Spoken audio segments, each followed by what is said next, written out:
Olá pessoal, bem-vindos. Vamos nessa aula deduzir seno, cosseno e tangente do ângulo de 60 graus utilizando um triângulo equilátero. Então fica assim, ó. O triângulo é equilátero, lado L, L e L. A altura é também mediana, então ela divide o lado oposto em dois segmentos de mesmo tamanho. Se aqui é L, aqui é L sobre 2. Tá certo? Esse ângulo é o ângulo reto. O triângulo equilátero ele tem três ângulos de 60, 60, 60 e 60. Então a altura é mediana e é também bissetriz. Divide esse ângulo em 2 de 30. Então 30, 60 e 90. Vamos lá. Quem é o cateto oposto ao ângulo de 60? É esse. E a hipotenusa é o lado maior. E esse é o cateto adjacente, que é o vizinho do ângulo, tá? Então vamos lá. Seno de 60 graus. Seno de 60 graus é o cateto oposto ao ângulo de 60. O cateto oposto é o que fecha o ângulo lá na frente, ó, esse lado aqui. L, raiz de 3 sobre 2, dividido pela hipotenusa, que é L. Aí escreve a primeira fração, L raiz de 3 sobre 2, multiplicado pelo inverso do denominador. O inverso de L é 1 sobre L. Na multiplicação você pode cancelar números iguais, né? Ou que sejam múltiplos. Então veja aí, L com L, raiz de 3 vezes 1, raiz de 3 sobre 2 vezes 1, 2. Então o seno de 60 graus é raiz de 3 sobre 2. Está observando que o seno de 60 graus é o mesmo cosseno de 30 graus? Daqui a pouco vou falar sobre isso. Cosseno de 60 graus. O cosseno, como é que é a definição da razão trigonométrica cosseno? O ângulo de 60 está aqui. Cateto adjacente é um dos catetos que formam o ângulo. Porque um cateto forma um ângulo e o outro é o que? A hipotenusa que forma o ângulo, tá vendo? Cateto adjacente, L sobre 2, dividido pelo cateto, dividido pela hipotenusa L. Escreve a fração do numerador, L sobre 2, vezes inverso de L, 1 sobre L.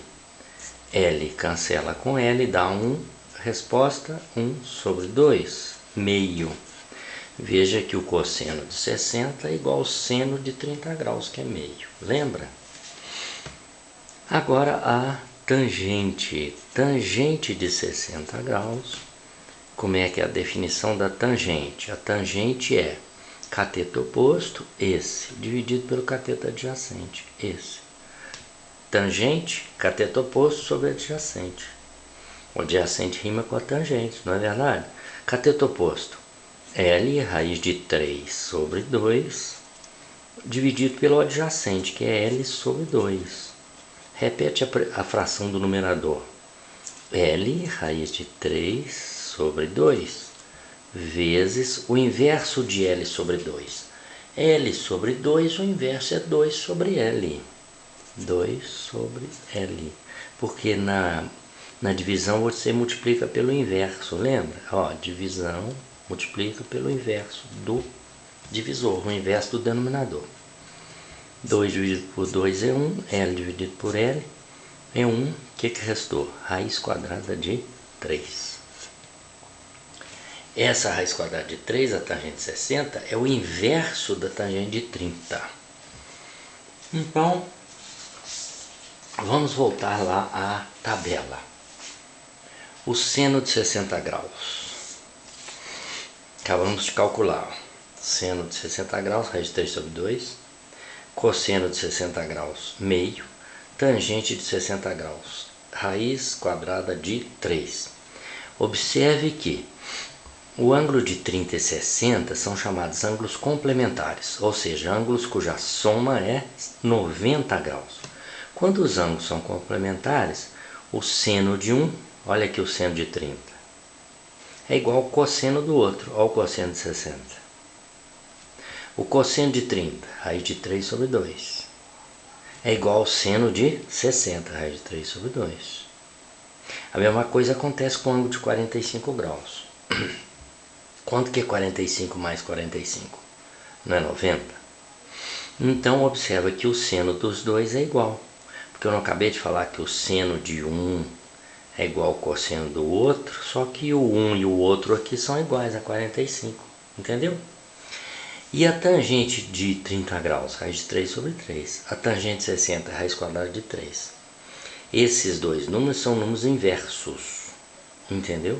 Se você escrever 1 sobre raiz de 3 e racionalizar, vai dar o quê? Raiz de 3 sobre 3, são números inversos. Então, vou repetir. Isso vale agora, estou falando em geral, para quaisquer dois ângulos, certo? Se dois ângulos, a soma deles é 90 graus, não é? Nós estamos falando aí no triângulo retângulo, nós estamos falando de ângulos cuja soma é 90. Então veja bem, se a soma de dois ângulos é 90 graus, eles são ângulos complementares, o seno de um é igual ao cosseno do outro e as tangentes são inversas. Observa o 1, né? Tangente 45. O 1 é inverso de 1, concorda? Então tá bom, tá aí. Mais a dedução de seno, cosseno e tangente do ângulo de 60 graus. Então, essa tabela não é fácil, é muito útil nos problemas, especialmente de oitavo e nono ano, né? Então é isso. Até a próxima. Também, e muito importantes também no ensino médio, claro, né? Isso aí. Um abraço, tchau, tchau.